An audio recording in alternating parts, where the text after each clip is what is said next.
Olá, buscadores! Estamos iniciando mais um episódio do programa Leituras para Viver Melhor, programa produzido em parceria da Editora Teosófica com a TV Suprem, que é o canal de comunicação da União Planetária, canal 2 da NET. E se você estiver acompanhando esse vídeo pelo YouTube, não deixe de se inscrever no canal, deixar seu comentário, curtir o vídeo. Assim você provoca engajamento e nos auxilia a produzir mais conteúdo de qualidade para todos vocês. E hoje nós iremos conversar com o Ricardo Lindemann. Tudo bem, Ricardo? Seja bem-vindo, que honra recebê-lo. Tudo bem, a honra é toda minha. Muito gratos por aceitar o nosso convite, né? Trazer sua partilha para todos que estão nos assistindo. O Ricardo, ele é astrólogo, ele é doutor em ciências da religião, ele é ex-presidente nacional da Sociedade Teosófica aqui no Brasil, e ele também é tradutor do livro que nós iremos falar hoje. Uma publicação da Editora Teosófica, que inclusive tem duas versões. Eu estou com uma versão aqui, o Ricardo está com outra ali, né? Então tem a versão de bolso e tem a versão de luxo. Né? Que tem gente que não se adapta, né? A versão de bolso. Mostrar, ó, cabe no bolso. Olha, mostrando na prática, né? Tem gente que prefere, né, a versão de bolso, que é mais prático, dá para levar junto. E tem gente que tem dificuldade, às vezes, né, com o tamanho da letra, né, gosta de uma versão um pouquinho maior. Então tem também disponível essa versão de luxo. Né? Então a obra, né, que nós iremos falar hoje a respeito, intitulada Aos Pés do Mestre, de autoria do indiano Jiddu Krishnamurti. E tem toda uma história em cima desse livro, né, que foi escrita quando ele era ainda um pré-adolescente. Como que é essa história, Ricardo? Fala um pouco para nós. Ele tinha 13 ou 14 anos ainda? Exato. Ele foi descoberto por Leadbeater em 1909 e é surpreendente, no outro livro da Editora Teosófica, também é mencionado Vida e Morte de Krishnamurti, da Mary Lutens, que ele era, então, um menino de 13 anos, esquelético, subnutrido, coberto de picadas de mosquito, com piolhos até nas sobrancelhas, dentes cariados e etc. Porque vivia em condições difíceis lá na Índia. E o Leadbeater viu e disse, esse vai ser um grande orador, né? E resolveu dar uma educação para ele. Então acharam que o Leadbeater estava senil, mas acontece que o Leadbeater tinha desenvolvido clarividência, segundo a tradição antiga do Raja Yoga ou da Kundalini Yoga, enfim. E o resultado desse processo é ele ter visto esse menino e dito que era a aura mais pura que ele tinha visto no mundo. Então, começaram a dar uma educação especial para o Krishnamurti. O Krishnamurti, então, segundo diz Leadbeater, foi levado a cada noite ao seu mestre, que moraria no Tibete, pelo astral, durante o sono. É uma das qualidades mencionadas no Yoga Sutra, até como prática de meditação, né, por Patanjali.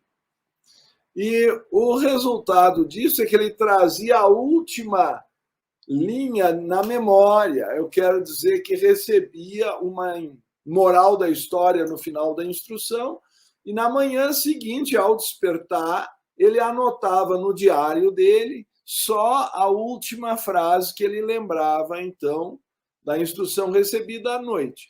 Passados 6 meses, o livro estava assim, pronto. Né? Então, ele é um livro recebido e, por isso, consta no prólogo. Estas palavras não são minhas, são do mestre que me ensinou. Sem ele eu nada poderia ter feito. Porém, com seu auxílio, comecei a trilhar a senda. Daí também faz sentido o nome, Aos Pés do Mestre, até porque isso vem da tradição das Upanishads, porque a palavra Upanishad em sânscrito quer dizer sentar-se próximo, daí sentar na posição humilde aos pés do mestre, não é? E resulta de ser, por isso mesmo, uma introdução, de certa forma, com linguagem moderna, mas as clássicas 4 virtudes da tradição do Vedanta, que é o comentário final dos Vedas, ou particularmente das Upanishads, que é essa parte. Né? E essas 4 qualidades, então, são o discernimento, a ausência de desejos, a boa conduta e o amor. Em sânscrito, Viveka, Vairagya, Satsampati e Mumukshutva, respectivamente. A palavra Vairagya é difícil de ser traduzida, então, além de ausência de desejos, nós também ousamos sugerir desapego, desprendimento ou abnegação. Na verdade, se nós formos ver, são qualidades fundamentais para o indivíduo conseguir ver as coisas como elas são. Porque a tradição do Vedanta, bem como o Yoga Sutra, o budismo e também a Bhagavad Gita de Krishna, enfim, sustentam que a avidya, ou a ignorância espiritual, seria a causa do mal. Isso nós vamos encontrar também em Platão e outras escrituras, talvez até no cristianismo, como se poderia talvez tentar demonstrar. A ideia de que pela falta do conhecimento da verdade se envolve o indivíduo numa submissão à ilusão ou à matéria, ou como se quiser assim interpretar. Então, daí resulta que para que a pessoa possa aprender a ver as coisas como elas são, ela precisa desenvolver essa capacidade de separar o que é ilusão do que é realidade e, por isso mesmo, em decorrência, se desprender ou desapegar daquilo que é ilusório. Então, essas primeiras 2 qualidades funcionam como um círculo virtuoso em que, então, o indivíduo teria uma libertação progressiva para seguir o caminho da boa conduta, que começa com o domínio da mente, e chegar ao amor, ou a uma tradução possível também seria uma fraternidade universal, mas, na verdade, o Mumukshutva, na tradição, está associado a se desprender da roda de nascimentos e mortes e buscar a união com Deus, por isso um amor transcendental. Essa questão do discernimento, né, que seria esse primeiro passo, essa primeira qualidade, virtude que a gente tem que desenvolver, é importante salientar também que o discernimento não estaria relacionado somente à memorização de informações, né, Ricardo? O discernimento, na simbologia, né, muitas vezes é representado por uma espada, né, a espada que divide, que corta, né?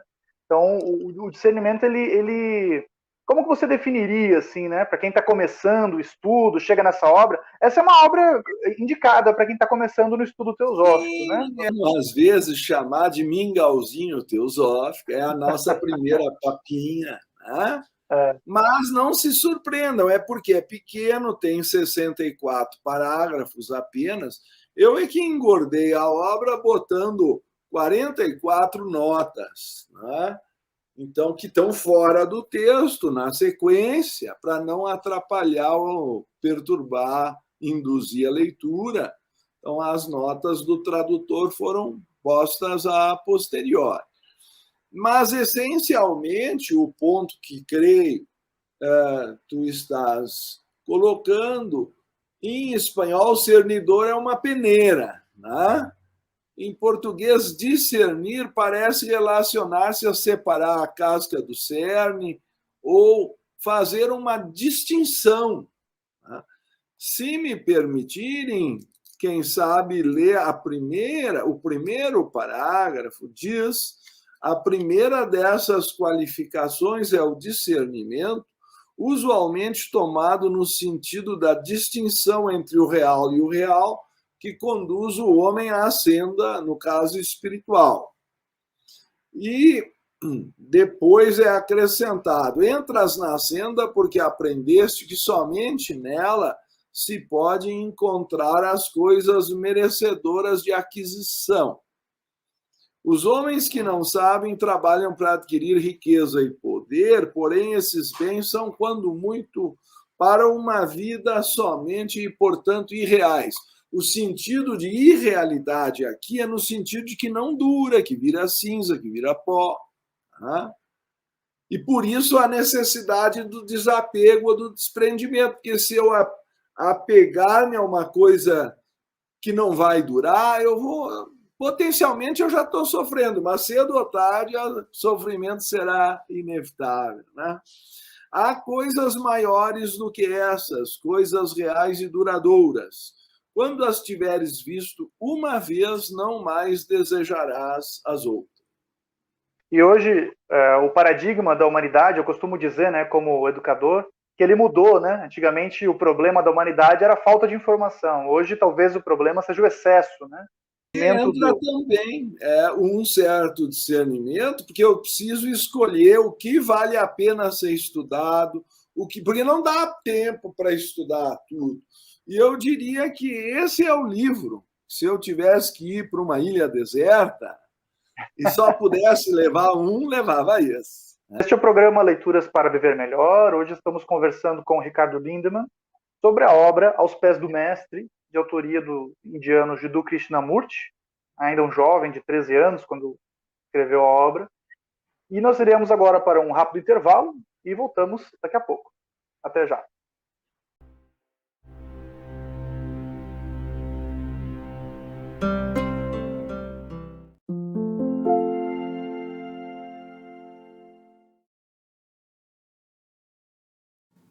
A editora Teosófica está com uma grande novidade para seus leitores. A revista Sofia, publicação que há quase 20 anos apresenta temas relacionados à espiritualidade, autoconhecimento, religiões, ciência e filosofia, agora está disponível também na versão digital. Nesta nova modalidade, o leitor pode acessar todos os mais de 90 exemplares da revista Sofia já publicados, seja na tela de seu computador, tablet ou smartphone, já que o conteúdo se adapta à tela do dispositivo utilizado. Entre em contato pelos canais da editora Teosófica para maiores informações e consulte os valores promocionais para quem já é assinante da revista impressa. Editora Teosófica. Livros para viver melhor.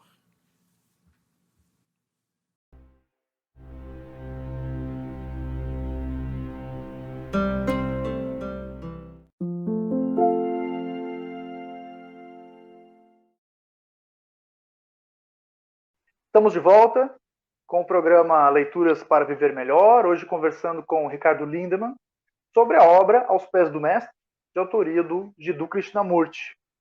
Ricardo, a obra apresenta, né, essa divisão em 4 virtudes que a gente tem que desenvolver, ou 4 passos, né, para entrar na senda. Depois do discernimento, a gente teria a ausência de desejos. Como você mesmo comentou, né, a questão da tradução, você que foi tradutor da obra até pode falar mais sobre isso. A questão da tradução, né, muitas vezes o termo que se pega do nosso idioma, ele não faz justiça, né, ao significado da palavra original, né? A ausência de desejos também pode provocar um pouco de confusão, né? O ser humano é movido por o ego humano é movido por desejos, né? Como que funcionaria essa virtude? A palavra original, se eu me remeter à tradição, vairagya quer dizer ausência de raga. E raga é traduzido, em geral, como sabor, cor. Alguns interpretam aí como apego ou paixão, né? Então, é um recurso, às vezes, usado até nesse aspecto da sétima arte, né, do cinema. Eu me lembro, por exemplo, daquele filme A Lista de Schindler, que eu acho muito tocante sobre a questão da fraternidade universal, né, porque ali a gente vê a exata proporção que o homem chegou, mas não me alongando no outro tema, justamente tem umas cenas em que tudo é preto e branco e daqui a pouco aparece a menina colorida, né, para simbolizar a ligação emocional. Então, a Vairagya é a capacidade de conseguir ver tudo como igual, sem o envolvimento da paixão, que é o que modifica a cor do que nós estamos observando. A pessoa também tem sua paixão contrariada, desperta o ódio. O ódio sempre vem da frustração de um desejo, né? Então, no Oriente, eles chamam um de raga e o outro de kroda. E o terceiro, ou pode ser lobha também, kroda. E o terceiro, então, moha, é o orgulho ou a perda da imparcialidade que ofusca a nossa percepção e nos impede de ver as coisas como elas de fato são. Então, toda a questão da sabedoria, que afinal é o grande elixir que vai resolver o sofrimento humano, pois, se for verdade o diagnóstico de que a causa do mal é a ignorância espiritual, então essa sabedoria espiritual seria aquilo que resultaria na libertação do sofrimento. O problema é que não é uma questão apenas intelectual, isso deve ficar claro, porque há fatores emocionais envolvidos. Então, o discernimento é mais aplicado às escolhas no tempo e espaço físico. Vairagya, ou ausência de desejo, que na verdade é o desejo pessoal, porque sem desejo a pessoa não vai a parte alguma, não é como na Katha Upanishad, se matarem o cavalo, a carruagem não anda mais. É? Inclusive, o próprio livro faz uma alusão similar no parágrafo 8. Aqui os parágrafos são indicados para facilitar o recurso do acesso e lembrança, leitura, referência. E é dito, me corrija, é no 7º, em preparando para o 8. O corpo é teu animal, o cavalo sobre o qual montas. O importante é perceber que existe uma segunda vontade, que é a do cavalo. Se nós não tivéssemos contradição ou conflito, né? Por exemplo, aí tivesse uma vontade só, não haveria contradição ou conflito, mas porque existe uma vontade do corpo físico, aqui comparado com o cavalo. Depois do emocional e depois do mental, por exemplo, o corpo astral tem seus desejos e os tem às dúzias. Ele quer que fiques irado, que diga as palavras ásperas, que sinta ciúmes, que sejas ávido por dinheiro, que invejes as posses de outras pessoas e que te entregues à depressão. O nome antigo estava associado aí, então, à preguiça. Na verdade, era a falta de vontade e energia por causa desse mal que afligia a emoção. Então, tu vês que quase todos os pecados chamados 7 pecados capitais da tradição antiga cristã estão aí enumerados, mas não como sendo da alma, mas como sendo de um veículo, de um envoltório no qual a alma se envolve, as paixões, no caso. E também do corpo mental é dito que ele gera, então, o orgulho. Quando é afirmado, teu corpo mental deseja pensar em si mesmo orgulhosamente, separado, pensar muito em si mesmo e pouco nos outros. Quem tentou uma vez na vida meditar sabe que o indivíduo normalmente quer pôr a mente num lugar e a mente tem vontade própria e vai para outro. Então, essa experiência, mesmo que frustrante, ela nos ensina que nós não somos a mente, que nós não somos as emoções e desejos que frequentemente estão mudando, e o próprio corpo físico acaba levando à morte, se decompondo. Portanto, a parte permanente em nós não é essa, e precisa ser descoberta. Quando esses fatores, não é, da falta de discernimento entre o que dura e o que não dura, e das emoções e desejos confusos, ou mesmo gerando o orgulho, a paixão e tudo mais que nós vimos, são gradualmente diluídos pela percepção desse exercício constante do discernimento e do desapego. Aí a pessoa começa a ter condições de ter o domínio da mente, o domínio da ação, a questão importante da tolerância com todas as religiões, que é um dos pontos da minha tese de doutorado, vai reconhecer que o Oriente nisso tomou sempre a dianteira ao dizer: deve sentir perfeita tolerância por todos e um sincero interesse pelas crenças daqueles de outra religião, tanto quanto pela tua própria, porque a religião dos outros é um caminho para o Supremo da mesma forma que a tua, e para auxiliar a todos, deves a todos compreender. Então, não é uma visão que vai excluindo ou se separando, pelo contrário, ela nutre, então depois ela vai para o contentamento, da tolerância ao contentamento, e daí a unidirecionalidade da mente que se concentra e a confiança que leva ao acesso para o nível superior de amor. Claro que não é um amor comum, mas aqui definido de uma forma extraordinária na simplicidade da linguagem, pois um grande ponto do livro é que, como foi instrução dada a um garoto de 13 para 14 anos, foi transmitido em linguagem simples, ainda que o conteúdo seja extremamente profundo. Na vida diária, o amor, não é? Significa duas coisas. Primeira, não causar dor a nenhum ser vivo. E segunda, que deve estar sempre vigiando por uma oportunidade de prestar auxílio. Então, nessas condições, o ser vai se desprendendo dos apegos que prendem ao sofrimento e vai conquistando o amor universal e a Deus, que é justamente o fator libertador.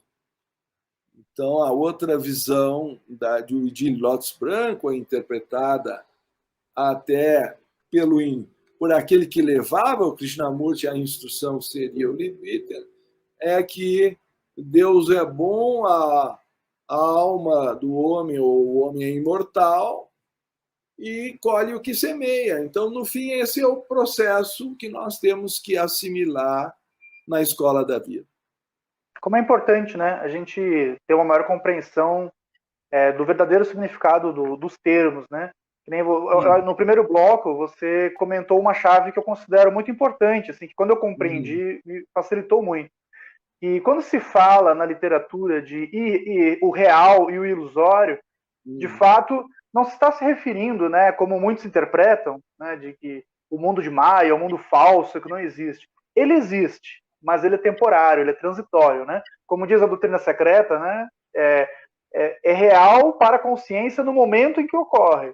Então, ele existe. Então, a questão do sofrimento e do apego, né, então essa ausência de desejos, que talvez seja mais corretamente traduzir a ausência de apego, talvez, né, como você mencionou, seria o desapego, né? Seria justamente por isso, porque essa natureza que a gente vive, ela é real para a consciência no momento que ela ocorre, mas logo após ela deixa de ser, né? Porque ela está sempre em constante transformação. E o nosso apego, ele tem esse desejo de que tudo permaneça como está, o que é uma chave de sofrimento, né? Blavatsky chega a dizer ali também na doutrina secreta que é tão real quanto aquele que observa. Aliás, está em plena consonância com a visão da física quântica e da interferência do observador com o objeto observado. Afinal, o Aos Pés do Mestre, como o título sugere, é uma introdução à visão do Advaita Vedanta, de uma visão integrada e monista do mundo, a unidade da vida. Ricardo, gratidão pela sua partilha. Eu que agradeço. Muito gratos. Este foi mais um episódio do programa Leituras para Viver Melhor, e hoje conversamos com o Ricardo Lindemann sobre a obra Aos Pés do Mestre, de autoria de Jiddu Krishnamurti, publicação no Brasil pela editora Teosófica. Nós vamos ficando por aqui e até o nosso próximo encontro.